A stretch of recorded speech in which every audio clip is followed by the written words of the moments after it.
Hello friends नमस्कार जय जगन्नाथ चलन देखा आज मो ब्रेकफास्ट कौन खाऊँ आज थिला बासी मिक्स भेज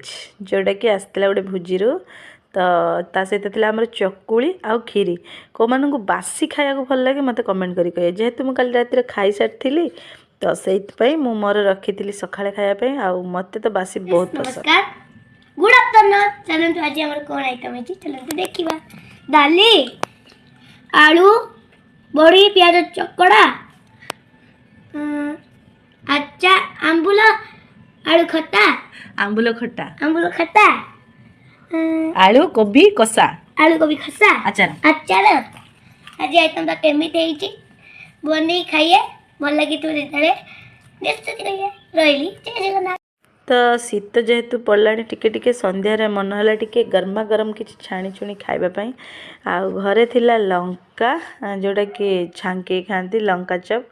तो मत बैगणी बहुत पसंद तो मु बैगणी बनई सतरे यहाँ बहुत बढ़िया होता बहुत बढ़िया मत भी बहुत टेस्ट लगिला मामा जो बनी बहुत टेस्टी भी लगे आपन आड़े शीत केमती पड़ानी आ संध्या आप कौन सब बन खाऊँ कमेंट करी कहे।